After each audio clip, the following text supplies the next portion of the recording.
Welcome all dear SSC students into the bridge course day 34. Today as I told you yesterday, today we are going to learn proverbs which will be useful for you to quote in your writing, either letter writing or information transfer or story writing, or if you want to write down the moral of the story, these proverbs can help you to score the marks. So today we are reading proverbs, and in which situations we should use these proverbs means I have given you the situations in which you can use the proverbs which are listed under that heading or that title. Proverbs and when to use them in our writing. If you want to boost the confidence of your friend who is discouraged due to some problem, काही वेळेला असं घडतं की परीक्षेत येतं की तुमचा मित्र फेल झाला आहे आणि तो शिक्षण अर्धवट सोडायचं म्हणतोय, मग तुम्ही त्याला कसं प्रेरित करणार वगैरे अशा थीमचे, किंवा काही वेगळी समस्या निर्माण झाली आणि तुम्हाला कोणाला तरी प्रेरणा द्यायची आहे, अशा वेळेला तर तुम्ही कोणते शब्द वापरणार, काय कोट करणार, कसं एनकरेज करणार. तर ह्या 1 2 3 4 मी क्रमाने ज्या दिलेल्या प्रॉव्हर्ब्स म्हणी आहेत त्या तुम्ही वापरू शकतात. त्या अशा प्रकारच्या लिखाणासाठी कोट करून ह्यातल्या कोणत्या तरी. Okay. Try try but don't cry, म्हणजे माणसाने प्रयत्न सोडायचे नसतात, प्रयत्नांती परमेश्वर असं म्हणतात आपल्या मातृभाषेमध्ये, किंवा प्रयत्ने वाळूचे कण रगडिता तेलही गळे असं पण आपण म्हणतो. मी तुम्हाला I have also told you this in the previous video. So try try but don't cry, हास मेक्स वेस्ट, म्हणजे अति तेथे माती, म्हणजे कोणती गोष्ट अति झाली, तुम्ही जर ओव्हर कॉन्फिडंट, तुम्ही कॉन्फिडंट आहात इट्स ओके, पण तुम्ही ओव्हर कॉन्फिडंट झाला तर ओव्हर कॉन्फिडंट मध्ये माणूस काहीतरी चूक करून बसतो किंवा काहीतरी गमावून बसतो. तर अशा रीतीने कोणतीही गोष्ट ओव्हर, जेवढामध्ये मीठ पाहिजे किती, पण एवढं पिंच ऑफ सॉल्ट, जास्त झालं की ते जेवणाची चव जाते. पण pinch of salt enriches the taste of your meal, it enhances the taste of your meal. In the same way, म्हणजे डेलिशियस बनवतं चिमूटभर मीठ जेवणाला. वन बिटन ट्वाइस शाय, म्हणजे एकदा जर का तोंड पोळलं गेलं असेल तर माणूस ताक सुद्धा फुंकून पितं, म्हणजे एकदा वाईट अनुभव आला असेल तर माणूस पुढचे अनुभव पण तसे नाहीत ना म्हणून चाचपडून बघतो. Grass is always greener on the other side of the fence, म्हणजे आपल्याला आपल्या शेतातलं पीक चांगलं दिसत नाही, पण आपल्या कुंपणाच्या पलीकडच्या दुसऱ्याच्या शेतातलं चांगलं दिसतं, म्हणजे घर की मुर्गी दाल बराबर असं आपण जे म्हणतो. तर त्या साठी ही आपण म्हण वापरू शकतो. युनिटी इज स्ट्रेंथ, म्हणजे एकीचे बळ, unity is strength. Slow but steady wins the race, सतत प्रयत्नांमध्ये सातत्य पाहिजे, सतत प्रयत्न करत राहायला पाहिजे असतं. Either we will get succeed or we will not get success, or we will be succeeded, but we have to try try and try. So slow, ते जरी तुमचे प्रयत्न कदाचित स्लो असतील पण ते स्टेडी चालू आहेत ना, सातत्य त्याच्यामध्ये आहे ना, तर जरूर. आज मी खूप लिखाण केलं 4-5 तास, आणि मग मी पुढचे 4-5 दिवस काहीच लिखाण करणार नाही, तर आज जी केलेली मेहनत आहे ना त्याच्यावरती म्हणजे पाणी फिरतं, म्हणजे काही उपयोगाची राहत नाही ती मेहनत. म्हणून आपण रोजचं सातत्य ठेवायला पाहिजे. तुम्हाला माहिती आहे ना ससा आणि कासवाची गोष्ट, तो ससा पटकन पळत जातो आणि दिमाखात गर्वात छान हिरवगार गवत खातो, पाणी पितो, झोपून जातो, आणि कासव मात्र कुठेच थांबत नाही, प्रामाणिकपणे ऑनेस्टली तो रेसमध्ये भाग घेतलेला असतो, तर तो रेसच चालत असतो, चालत असतो, चालत नॉनस्टॉप कंटिन्युअसली, आणि जिंकतो कासव, हा झोपलेलाच राहून जातो. In the same way, life without ambition is like a letter without address, म्हणजे आपल्या जीवनामध्ये महत्वाकांक्षा, इच्छा, स्वप्न पाहिजे मित्रांनो. स्वप्न बघा, असं आपल्याला एपीजे अब्दुल कलाम म्हणून गेलेत, सांगून गेलेले, मोठाली स्वप्न बघा, भले ते आपल्याला अचीव करता येणार नाहीत पण आपण प्रयत्न तर करू, मग त्याच्यानंतर खालच्या लेवलचं तर आपल्या हातात काहीतरी यश येईल की नाही. पण आपण अत्युच्च यशाची अपेक्षा ठेवून आणि ते हार्डवर्क करायला पाहिजे. म्हणजे काय की जीवन हे असं पाहिजे. आणि जीवनात नसेल ना इच्छा, आकांक्षा, महत्वाकांक्षा, तर मग ते असं पत्ता नसलेल्या पत्रासारखं कुठे पण भरकटेल आणि शेवटी ते पत्र कसं डस्टबिन मध्ये जाऊन मिळतं तसं आपलं लाईफ हे युजलेस होऊन जाईल. म्हणून life without ambition is just like a letter without address. Every cloud has a silver lining. म्हणजे प्रत्येक ढगाला चंदेरी कडा असते. याचा अर्थ असा आहे की तुम्ही खूप दुःखात असाल तर त्याला नक्कीच सुखाची झालर असते. म्हणजे एक ना एक दिवस सुख येतं. किंवा प्रत्येक सुखाला दुःखाची झालर असते. म्हणजे काय की सुख आलं म्हणजे हुरळून जाऊ नका, कदाचित त्याच्या पाठीमागे दुःख पण येणार असतं. तर अशा रीतीने वर्क इज वर्शिप. म्हणजे कर्म हीच पूजा. आपण जे काम करतो आहोत, असं आपण विद्यार्थी आहोत, आपण विद्यार्थी म्हणून काय काम आहे की विद्या ग्रहण करण्याचं प्रामाणिकपणे. म्हणून आपण आपलं जे काम आहे ते चोख करत राहायचं प्रामाणिकपणे, अव्याहतपणे, सातत्याने. तर तीच पूजा असेल परमेश्वराला वाहिलेली. Bad workmen never had a good tool. म्हणजे नाचता येईना अंगण वाकडं. म्हणजे काही केलं तरी तर आपण नाव ठेवतो. म्हणजे आपण आपल्यातच तो फॉल्ट की आपली निगेटिव्हिटी असते, पण आपण दुसऱ्यांना इतरांना नाव ठेवतो. म्हणजे काय नाचता येईना अंगण वाकडं. Practice makes man perfect. सातत्य असेल, सवयीची सराव असेल रोजचा. हे सगळे खेळाडू आहेत जे ऑलिम्पिकमध्ये तुम्ही बघत आहात सामने टीव्हीवरती, तर त्यांनी किती प्रचंड मेहनत केली आहे, सातत्याने सराव केलेला आहे. That is practice. And practice makes man perfect. When in Rome do as the Romans do. म्हणजे जिथे जसं झालं ना तसं होऊन जा त्याच्यासारखं. पाणी कसं असतं, कोणत्या रंगात मिसळा त्या रंगासारखं पाणी स्वतःला मॅच करून घेतो. त्या पद्धतीने आपण असलो पाहिजे. अ विल म्हणजे इच्छा, अ विल फाइंड अ वे. म्हणजे इच्छा तेथे मार्ग. म्हणजे इच्छा तेथे मार्ग म्हणजे का, इच्छा असेल तर मार्ग दिसेल. तुमच्या मनात फक्त पॉझिटिव्ह विलिंगनेस पाहिजे. अनेक मार्ग तुमच्या समोर जे असतील ना, त्या कोणत्या तरी मार्गाने तुम्ही नक्की मार्गक्रमण करणार आणि यशस्वी होणार. So no pain no gain. म्हणजे काय की जिथे कष्टच नाही ना तिथे फळच नाहीये मित्रांनो. म्हणून कष्ट करा, आपोआप फळ मिळेल. महाभारतात सांगितलंय कर्मण्येवाधिकारस्ते महाफलेषु कदाचन. म्हणजे काय, कर्म करत राहा, तुम्हाला फळाची अपेक्षा न करता पण फळ मिळतच. म्हणजे तुमचे प्रामाणिक प्रयत्न असतील आणि तुमचा उद्देश चांगला असेल आणि तुमचे खरंच प्रयत्न कंटिन्युअस म्हणजे सातत्याने असतील तर तुम्ही नक्की यशस्वी होता. तुम्हाला नक्की फळ मिळतं. तुम्ही अपेक्षा करा, अगर करू नका.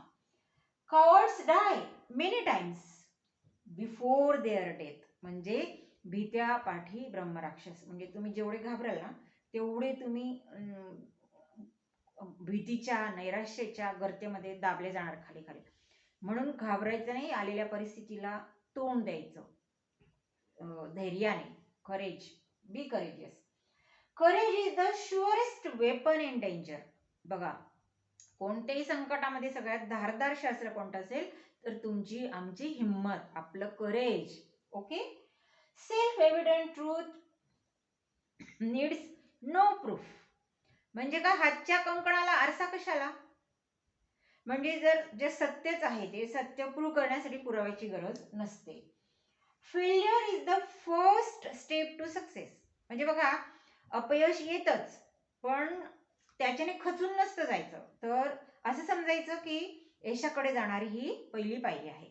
शास्त्रज्ञ बघा किती प्रयोग करायचे, अयशस्वी हजारो प्रयत्न अयशस्वी व्हायचे, पण ते जर निराश झाले असते तर पुढचे शोध लागलेच नसते. ते निराश न होता ते काय म्हणायचे की आपल्याला अभ्यास करायला अजून एक संधी मिळालेली आहे, आपल्याला अजून एक चान्स मिळालेला आहे या विषयावरती अजून अभ्यास करण्याचा. So all is well that ends well. ज्याची सुरुवात छान होते त्याचा शेवट पण छान होतो. Better late than never. कोणतेही काम करायला तुम्ही वाटल्यास उशिरा सुरुवात करा, पण कराच सुरुवात. म्हणजे काहीच न करण्यापेक्षा, नुसतंच बसून राहण्यापेक्षा काहीतरी तर केलं पाहिजे. आपण सुरुवात तर केली पाहिजे काहीतरी. म्हणजे हिम्मत, कोणतेही काम करण्यासाठी सुरुवात करायची म्हणजे आपल्यात हिम्मत लागते आणि आपला ॲटिट्यूड लागतो positive. You catch more flies with honey than with vinegar. म्हणजे बोले त्याचे बोंडेही विकले जातील आणि जो शांत स्वभावाचा आहे त्याचं सोनं पण विकलं जात नाही. अशी गंमत आहे. म्हणजे काय की तुम्ही बोलणारे असाल ना बोलक्या स्वभावाचे तर तुम्ही खोट्याचं पण खरं पटवून द्याल. पण एखादा खूप सत्यप्रिय असला आणि शांत स्वभावाचा असला तर त्याला सत्य सुद्धा पटवून दाखवता येत नाही जगाला. ही वस्तुस्थिती आहे. Drops make the ocean. थेंबे थेंबे तळे साचे. म्हणजे तुम्ही छोट्या छोट्या प्रयत्न करा पण एक दिवस त्या प्रयत्नांमधनं समुद्र तयार होईल मित्रांनो. जाऊया नंतर आपल्याला आपण बघूयात you reap as you sow. म्हणजे तुम्ही जसं पेराल ना तसं उगवेल. म्हणजे अबाउट ड्युटी संदर्भात आहेत हे सगळे proverbs. Too many cooks spoil the broth. म्हणजे अनेक जणांनी स्वयंपाक केल्यावरती स्वयंपाकाची चव बिघडते. कारण काय खूप जण स्वयंपाकाला लटकले. एकाला वाटतं आमटीत मीठ घातलं नसेल, घातलेलं असतं तो काय करतो मीठ घालून देतो परत आणि अशा रीतीने ते जेवणाचा बट्ट्याबोळ होतो. म्हणजे काय तीन तिघडा आणि काम बिघडा अशी ती मराठीमध्ये म्हण आहे. Many hands make work light. म्हणजे एकमेका सहाय्य करू अवघे धरू सुपंत. एकमेका सहाय्य करू अवघे धरू सुपंत. म्हणजे सगळे मिळून एखादं काम आपण सक्सेस करू शकतो. आपण पाहिलं collaboratively how do we learn English in to the classroom through the activities. A cat has 9 lives. A cat has 9 lives म्हणजे काय की आपल्याला खूप संकट येतील मार्गामध्ये. आपल्या आयुष्यामध्ये बऱ्याच घडामोडी घडतील. काही आवडणारे असतील काही नावडणारे असतील. अशा सगळ्या परिस्थितीतनं आपण तरुण सही सलामत जायला पाहिजे. सगळ्या परिस्थितींमध्ये झगडून आपण पुढे जायला पाहिजे. तर असे बरेच रूप आपल्याला पाहायला मिळतील आयुष्यामध्ये. आपल्या नशिबावरती ढकलून चालणार नाही तर आपल्यालाच तोंड द्यायला लागतं. Okay. Action speak louder than words. म्हणजे तुम्ही कृती करा बोलण्यापेक्षा कृती करा आणि कृतीतनं जगाला पटवून द्या आणि मग नंतर सांगा वाटल्यास. काही लोक नुसते बोलायचाच बाता आणि बोलायचीच कडी असं त्याचं मराठीतनं म्हणे. म्हणजे काय नुसतेच बोलत राहतात आणि करत काही नाही, करतात शून्य, कर्तव्य शून्य असतात. Okay. A journey of 1000 miles begins with a single step. म्हणजे तुम्हाला हजारो मैल प्रवास करायचा आहे पण तुम्ही पहिलं पाऊल उचलाल प्रवास करायला सुरुवात कराल तेव्हा आता तो जर्नी म्हणजे तो प्रवास सुरू होईल की नाही. So it is very important. Barking dogs seldom bite. म्हणजे गरजेल तो बरसेल काय म्हणजे किंवा भुंकणारी कुत्री चावत नसतात. म्हणजे काय कोणी काही खूप बाष्कळ बोलत असतात ते करत काहीच नसतात. ओके. धमक्या देतात करत काहीच नाही अशा रीतीने. Okay. Everything that glitters is not gold. मित्रांनो जेही काही चमकतं ते सोनं नसतं. म्हणजेच काय की बाह्य सदृश रंगरूपाला किंवा फसू नका तुम्ही आणि भूलभुलैयाला फसू नका आणि बळी पडू नका. तर विचार करा आणि विचार करून निर्णय घ्या. Shallow water makes much noise किंवा empty vessel makes much noise. म्हणजे काय आहे की उथळ पाण्याला खळखळाट फार. म्हणजे काय कोणाकडे नॉलेज थोडंसं असतं पण एवढा उदो करतात थोड्याशा नॉलेजचा असा अर्थ आहे त्याचा की असे पण काही समाजामध्ये प्रवृत्ती असतात. म्हणजे खरंच ज्ञानी आणि हुशार माणसं असतात ना तर ते खूप शांत असतात आणि ते खूप मोजकं पण खूप महत्वपूर्ण असं बोलतात. A bad workman always blames his tool. म्हणजेच काय नाचता येईना अंगण वाकडं. आता अबाउट हेल्थ. आता आरोग्याबद्दल आपण पाहूयात काही प्रोव्हर्ब्स इथं आहेत. Health is wealth. हे आपण तुम्हाला माहिती सगळ्यांना माहिती की हेल्थ इज वेल्थ. आरोग्य संपत्तीपेक्षा कोणतीही संपत्ती मोठी नाही. कोरोनाने हे सिद्ध केलेलं आहे. The COVID-19 has proved this that your health is the most important thing and your healthy life in this world. An apple a day keeps doctor away. रोज एक ऍपल खा आणि डॉक्टरांना दूर ठेवा. Early to sleep early to rise makes you healthy wealthy and wise. म्हणजे लवकर झोप निजे लवकर उठे त्यास आरोग्य संपत्ती भेटे. Cleanliness is next to God. म्हणजे बघा मित्रांनो स्वच्छता शाळेची असू देत शाळेतल्या टॉयलेटची असू देत आपल्या शरीराची असू देत ब्रश करून आपल्या तोंडाची असू देत आपल्या नखांची असू देत किंवा कोरोना काळामध्ये आपण पाहिलं की स्वच्छतेला किती महत्व आहे. स्वच्छ कपडे मास्क लावणं आणि अंतर ठेवणं, डिस्टन्स खूप महत्वाचं आहे. क्लीनलीनेस, म्हणून स्वच्छ देह मंदिर चित्त मंदिर, देहच मंदिर आहे किंवा आपलं घर मंदिर वाटलं पाहिजे, असं स्वच्छता आपल्याला मेंटेन करता आली पाहिजे, राखता आली पाहिजे. आणि स्वच्छता नसेल तर आपली तयारी पाहिजे स्वच्छता स्वतः वाकून स्वच्छता करण्याची. आता अबाउट पर्सनॅलिटी, आता आपण पर्सनॅलिटी बद्दल पण रायटिंग स्किल मध्ये लिखाण करतो. We are asked to write about any sports person or any scientist, about our grandma or grandpa or our father or mother, means we are asked to write down about any personality or famous personality, politician like freedom fighter like Mahatma Gandhi ji, or a social worker like Mahatma Phule, etc. So अशा वेळेला पण तुम्ही जेव्हा लिखाण करत असाल तेव्हा तुम्हाला इथे दिलेले जे लिस्टेड प्रोव्हर्ब्स आहेत ते मदत करू शकतात कोट करण्यासाठी. सिंपल लिव्हिंग, हाय थिंकिंग, साधी राहणी आणि उच्च विचारसरणी सगळ्या संतांची होती आणि सगळ्या समाजसुधारकांची होती मित्रांनो. Honesty is the best policy, प्रामाणिकपणा हेच खरं जीवन जगण्याचं धोरण, किंवा प्रामाणिकपणा हीच खरी सचोटी. म्हणजे काय की प्रत्येक गोष्टीशी प्रामाणिक राहणं, कामाशी, बोलतोय त्याच्याशी, कृतीशी वगैरे. माइट इज राईट म्हणजे काय, बळी तो कानपिळी, ज्याच्या हातात खूप पॉवर असते, तो खूप ताकदवान असतो, शक्तिशाली असतो, इतरांना आपल्या कवेत ठेवायचा प्रयत्न करतो, म्हणजे might is right. Old is gold, जुनं ते सोनं.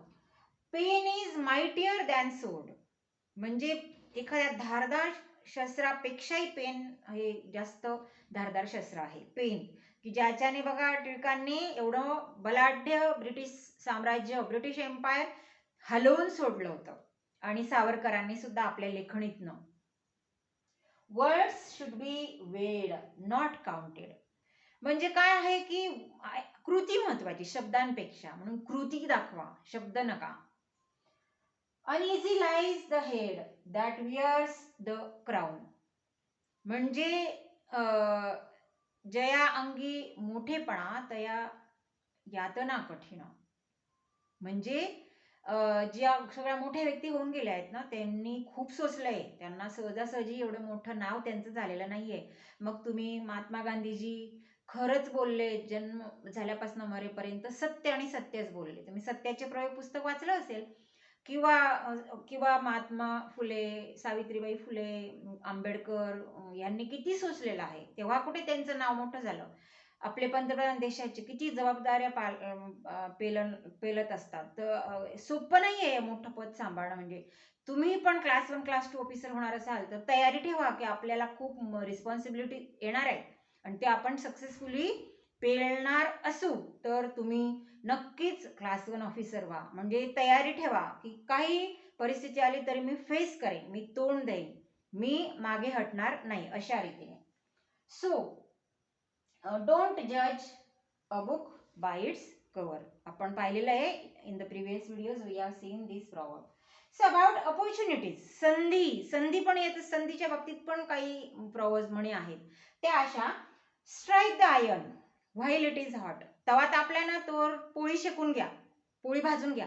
शब्दशः अर्थ नाही घ्यायचा, म्हणजे संधी आली ना, म्हणजे आता संधी बघा मित्रांनो, आता काय लॉकडाऊन आहे, लॉकडाऊन मध्ये तुम्ही संधी जर घालवली की मला आता हा लेसन समजत नाहीये, मग आता लॉकडाऊन ओपन होईल, मग the school will reopen, I will go in to the classroom, then my teacher will explain me, and then I will be getting used to this topic, or I will be able to understand this topic. No, इतकं तुम्ही संधी घालवली. ही संधी कशी आहे, तुम्ही self study जितका करणार इफेक्टिव्हली तितके तुम्ही भविष्यासाठी खूप छान तयार होताय. म्हणून ही एक संधी लाभली आहे तुम्हाला स्वतः तयार करण्यासाठी.